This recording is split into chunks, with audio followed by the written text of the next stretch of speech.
Hello students, good morning. आज हम इस वीडियो में पढ़ने वाले हैं France abolishes monarchy and become republic. जो फ्रांस है वहाँ से मोनार्क सिस्टम को अबॉलिश कर दिया जाता है और रिपब्लिक बन जाता है। लेकिन कैसे बनता है उससे पहले हम थोड़ा सा रिकैप करते हैं। बेटा जो लास्ट टाइम किया था उसको हम डिस्कस करते हैं। सबसे फर्स्ट तो क्या है, लुइस 16 किंग बनते हैं। लुइस 16 किंग बनते हैं, उसको एम्प्टी ट्रेजर मिलता है। एम्प्टी ट्रेजर के लिए बहुत सारे रीजन्स रिस्पॉन्सिबल होते हैं। तो इसके कारण क्या है, एम्प्टी ट्रेजर होने के कारण क्या है, वो सिर्फ थर्ड स्टेट से टैक्स वसूल कर रहा था। इसलिए क्या है, पब्लिक उसके साथ, जो थर्ड स्टेट है वो उसके साथ खुश नहीं है। तो एक तो रीजन ये था फ्रेंच में मोनार्क सिस्टम अबॉलिश होने का। उसके साथ साथ और क्या रीजन्स थे बेटा, एक था वहाँ के जो सोसाइटी स्ट्रक्चर था। सोसाइटी स्ट्रक्चर ऐसा था कि वो 3 स्टेट्स में डिवाइड था। 3 स्टेट्स कौन कौन से थे? First state clergy, second clergy nobility and second king और उसकी फैमिली मेंबर्स। और थर्ड वाला कौन सा होता है? थर्ड वाला होता है third state common peoples, peasant, merchant, servants, ये सब आते हैं इसमें। तो वो होते हैं। तो वहाँ का सिस्टम ऐसा था कि सिर्फ थर्ड स्टेट से टैक्सेस वसूल किए जाते हैं। फर्स्ट और सेकंड को बाय बर्थ प्रिविलेजेज हैं, उनसे कोई टैक्स नहीं लिया जाता। इसके कारण भी क्या है, जो थर्ड स्टेट्स है वो क्या है, उसके खिलाफ है। किसके? किंग के खिलाफ है। उसके साथ साथ क्या थे, सब्सिडेंस क्राइसिस आ चुकी है। मीन्स लोगों को खाने की, जो थर्ड स्टेट है उसके खाने की नीड्स भी पूरी नहीं हो रही हैं। खाने की नीड्स भी पूरी नहीं हो रही, उसके साथ साथ कुछ और प्रॉब्लम्स भी हैं बेटा फ्रांस में। फ्रांस में क्या है, फ्रांस के लोग हैं, तो फ्रांस के लोग हैं ना बेटा, वो क्या हैं, अब क्या एक नया ग्रुप आ चुका था। थर्ड स्टेट में एक नया ग्रुप आ चुका था, पढ़ा लिखा। तो वो अब वो डिमांड करने लगे थे इक्वालिटी और इक्वल राइट्स की। उसके साथ साथ क्या थे, वहाँ के फिलोसफर ने भी अच्छा रोल निभाया कि जो वहाँ के लोग थे उनको इक्वल राइट दिलाने के लिए वो क्या करने लगे, एनकरेज करने लगे। लेकिन यहाँ लास्ट में हम कर रहे थे कि जो किंग होता है वो क्या है, थर्ड स्टेट के ऊपर, क्योंकि थर्ड इसका किंग का जो ट्रेजर है वो खाली है, तो उसके लिए उसको पैसा चाहिए। और पैसे के लिए वो क्या करता है, थर्ड स्टेट के ऊपर अपना उसको टैक्स को इंक्रीज करना चाहता है। और उसके लिए वो स्टेट जनरल की मीटिंग बुलाता है। तो स्टेट जनरल की मीटिंग होती है। स्टेट जनरल की मीटिंग में क्या होता है, टैक्स बढ़ाने की डिमांड कर दी जाती है। लेकिन जो थर्ड स्टेट होता है ना, वो इस डिमांड को ना मानकर वो अपनी डिमांड रख देते हैं कि हमें इक्वल वोटिंग राइट चाहिए।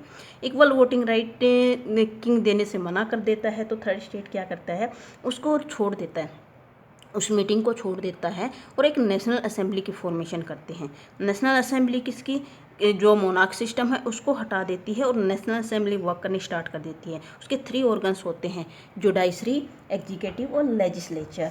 तो ये तीनों, लेकिन इसमें भी बहुत सारी प्रॉब्लम थी। उसमें क्या थे, इक्वल वोटिंग राइट नहीं थे। सिर्फ वोटिंग राइट किसको थे? एक्टिव सिटीजन्स को। एक्टिव सिटीजन्स वो होते थे जो क्या है, जो टैक्सेस पे भी करते थे और 25 ईयर से अबव होते थे। तो इस तरह भी क्या है, ये अनइक्वल था।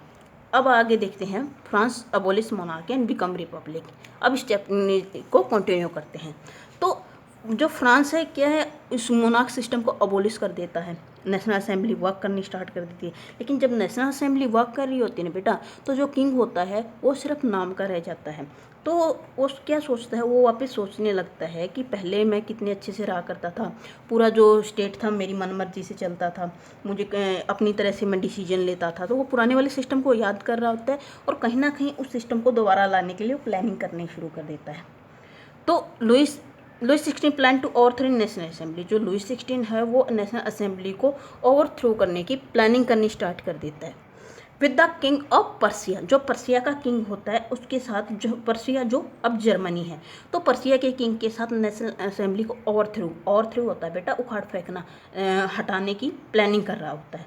तो इसलिए क्या है, अदर नेबरिंग रूलर्स और आसपास के जो रूलर्स थे, ऑस्ट्रेलिया हेल्प्ड हिम। ऑस्ट्रेलिया ये क्या करता है, पर्सिया के साथ, लुइस 16 पर्सिया के साथ मिलकर क्या है, नेशनल असेंबली को हटाना चाहता है। उसकी हेल्प कौन करता है? ऑस्ट्रेलिया। ऑस्ट्रेलिया से कुछ याद आया बेटा, मैंने पहले बताया था जो लुइस 16 था उसकी शादी हुई थी ऑस्ट्रिया प्रिंसेस से। कौन? मारिया एंटोनेट। तो मारिया एंटोनेट थी वो ऑस्ट्रेलिया की राजकुमारी थी। तो वो क्या है, इनके फैमिली रिलेशन थे, मैरिज रिलेशन भी थे। तो वो भी किसकी हेल्प करते हैं? लुइस 16 की। But before this could happen, जब तक ये क्या है, ये प्लानिंग कर रहे होते हैं, ये सब होता, उससे पहले क्या है, नेशनल असेंबली को इस बात का पता चल जाता है और national assembly declared war against Persia and Austria. National assembly Persia और ऑस्ट्रिया के खिलाफ वॉर कर देती है, डिक्लेयर कर देती है। मीन्स उनको उनके साथ वॉर करके उनको हरा देती है। और उसमें क्या होता, 1000 ऑफ वॉलेंटियर्स ज्वाइंड आर्मी। उस टाइम पे क्या होता है बेटा, लोग क्या है नेशनल असेंबली के साथ, थर्ड स्टेट टोटल क्या है नेशनल असेंबली के साथ था, तो बहुत सारे वॉलेंटियर्स ने आर्मी ज्वाइन कर ली। लोगों को इस आर्मी ज्वाइन करने के लिए सॉन्ग मर्शलिज, तो सॉन्ग गाए जाने लगे। मर्शलिज सॉन्ग था बेटा, ये वहाँ का एक शहर हुआ करता था। मर्सेलिज जो फ्रांस है, फ्रांस में एक शहर हुआ करता था फेमस, उसके नाम पे ये सॉन्ग मर्सेलिज गाए गए, जिससे क्या है लोगों को आर्मी ज्वाइन करने के लिए और अपने स्टेट के वर्क करने के लिए इनक्रेज किया गया। तो इसके साथ साथ क्या होता है, अब जो किंग है उसको बिल्कुल हटा दिया जाता है। Revolution further demanded great political, इस रिवॉल्यूशन की जो मेन डिमांड थी वो क्या थी, पॉलिटिकल इक्वालिटी, पॉलिटिकल रूप से सभी इक्वल होने चाहिए, वीकर सेक्शंस को भी वोटिंग राइट मिलने चाहिए। ये सब क्या है इस रिवॉल्यूशन की, जो रिवॉल्यूशन थी इसकी डिमांड थी। तो इसलिए क्या है ये करने लगे। फॉर्मेशन ऑफ पॉलिटिकल कॉल्स, अब क्या था बेटा, देखो सिंपल सी थिंग है, पहले क्या चला आ रहा था, मोनार्क सिस्टम। मोनार्क सिस्टम को अबोलिश कर दिया जाता है और क्या बनता है, नेशनल असेंबली वर्क करना स्टार्ट करते हैं। नेशनल असेंबली किसको, किंग को दोबारा से हटा के, और अब क्या है, अब ये नेशनल असेंबली है ये कुछ टाइम के लिए ही वर्क कर पाती है। अब क्या है, अब यहाँ की पॉलिटिकल जो चेंज है थोड़ा और होने लगता है, और किसकी फॉर्मेशन होने लगती है, ग्रेट पॉलिटिकल क्लब्स की। क्लब्स, छोटे छोटे क्लब्स को हम उन्हीं से रिलेट करेंगे जो हम आज के टाइम पे क्लब्स देखते हैं। जैकोबिन क्लब्स, जैकोबिन क्लब्स बेटा क्लब्स होते थे, बड़े बड़े क्लब्स होते थे जो क्या है पॉलिटिकल्स वर्क करते थे, तो अब उनके थ्रू वर्क चलने लग गया था। Jacobin clubs got its name from convent of Saint Jacob in Paris. जो जैकोबिन क्लब्स थे ना, इसमें जो जैकोबिन क्लब है इसका नाम ना कॉन्वेंट ना, ये पेरिस में एक बड़ी सी बिल्डिंग हुआ करती थी, जैसे चर्च होता है या दूसरी ग्रेट बिल्डिंग्स होती है, ऐसे ही एक बिल्डिंग हुआ करती थी, उसके नेम पे क्या है इसका नाम दिया गया था जैकोबिन क्लब्स। इसमें इसके मेंबर्स लेस प्रॉस्परस, मीन्स इसके जो मेंबर्स हैं लेस प्रॉस्परस होता है बेटा, जो ज़्यादा वेल्दी ना हो, मतलब जिनके पास धन ना हो।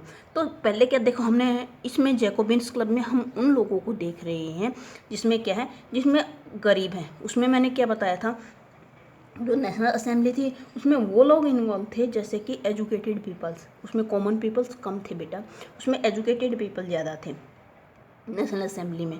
उसमें क्या थे, उसमें मर्चेंट्स और पीजेंट्स, या फिर क्या थे ये दूसरे high class people, teachers, professors, ये ज़्यादा थे। लेकिन इसमें क्या थे, इसमें बिल्कुल ही गरीब थे, हर तरह के लोगों की एंट्री अलाउड थी। वैसे तो इसकी मेंबरशिप कोई भी ले सकता, कोई भी इन क्लब्स को ज्वाइन कर सकता, लेकिन इसमें ज़्यादातर उन लोगों ने ज्वाइन किया जो क्या है जिनके पास अपनी ज़मीनें नहीं थी, या जो क्या है एज ए दूसरों के खेतों में दास वगैरह का काम करते थे, मीन्स जो बहुत ज़्यादा गरीब थे। तो इसका लीडर था मैक्सिमिलियन रोबोस्पेर। कौन, मैक्सिमिलियन रोबोस्पेर। तो मैक्सिमे इसका जो लीडर हुआ करता था, इसका नाम याद रखना बेटा ड्रेसिज। अगर हम जो जैकोबिन क्लब्स के मेंबर की ड्रेस देखते हैं तो लॉन्ग स्ट्रिप ट्राउजर, ये ना इनके जो ट्राउजर्स होते थे ना बेटा, तो ट्राउजर्स क्या है लॉन्ग स्ट्रिप, मीन्स इस टाइप की जो लॉन्ग स्ट्रिप्स होती हैं जैसे, तो वो उस टाइप की स्ट्रिप के ट्राउजर्स पहनते थे। और जो मेंस थे वो रेड कैप पहनते थे, इसमें मेंस ही पहनते थे रेड कैप ना। देखो मैंने बताया था तुम्हें, रेड कैप क्या है, लिबर्टी का साइन होता है, ब्रोकन चेन्स फ्रीडम का होता है। तो इस तरह क्या है कुछ साइन थे, तो इस तरह ये क्या करते थे, रेड कैप पहनते थे जो लिबर्टी को शो करता था कि वो फ्री हैं, वो किसी के अंडर नहीं, और लॉन्ग स्ट्रिप वाले ट्राउजर्स पहना करते थे। तो इनकी ये ड्रेस कोड बनाने का एक रीज़न ये भी था बेटा, क्योंकि ये चाहते थे कि हम ना अलग दिखें, नेशनल असेंबली के मेंबर से अपने आप को अलग दिखाना चाहते थे। तो ये नेशनल असेंबली के मेंबर्स से अलग क्यों दिखाना चाहते थे, उसके लिए रीजंस थे बेटा, क्योंकि जो नेशनल असेंबली के मेंबर्स थे वो क्या थे, वो अलग थे इनसे, उनकी डिमांडेड अलग थी। ये क्या थे, ये तो नेशनल असेंबली के side by side Jacobins clubs की फॉर्मेशन किए हुए थे। दे वर नोन एज सेंस क्लोटेज। तो ये किस नाम से जाने जाते थे, सेंस क्लोटेज। तो सेंस क्लोटेज के नाम से जाने जाते थे। इसका मीनिंग क्या था सेंस क्लोटेज का, इसका मीन्स जो दोज विदाउट नी ब्रेचेज, मीन्स वो लोग जो क्या है, नी ब्रेचेज का मीनिंग समझना बेटा में पे। नी ब्रेचेज देखो, आपने इस चैप्टर को देखोगे ना, ओपन करोगे तो सबसे फर्स्ट वाली पेज पे आप देखोगे कि एक पर्सन को दिखाया गया है, उसने नीच तक ना लॉन्ग शूज पहन रखे हैं, तो उनको बोलते हैं नी ब्रेचेज। तो वो नी ब्रेचिज जो पहनते थे ना, तो वो किसके लिए दिखाया गया था, जो वो अरिस्टोक्रेट्स जो नोबल्स पीपल्स होते थे वो पहनते थे इसको, हाई क्लास पीपल्स बोलते हैं। तो ये वो लोग थे जिनको जो कहें ये नी ब्रेचिज नहीं पहनते थे, विदाउट नी ब्रेचिज होते थे, सेंट क्लॉड में इनको बुलाते थे हम। और ये क्या है, जैकोबिन क्लब के मेंबर हुआ करते थे। ये अपने आप को नेशनल असेंबली से अलग दिखाते थे। इसमें हर तरह के लोगों ने इस क्लब्स में अपनी मेंबरशिप ली थी। तो आपको यहाँ तक समझ आया बेटा। उसके बाद देखते हैं हम समर्स ऑफ 1792। अब क्या है, टाइम चेंज आ चुका था, जो समर्स ऑफ 1792 की टाइमिंग आ चुकी थी। इस टाइम पे जो prison were angered by short supply of 5 prices of food. जो प्रिजन्स थे तो वो क्या थे, वो गुस्सा हो चुके थे। किससे? एक तो जो ग्रेन्स थे ना, नीड के लिए, फूड के लिए मेन क्या नीड होती है बेटा, ग्रेन्स।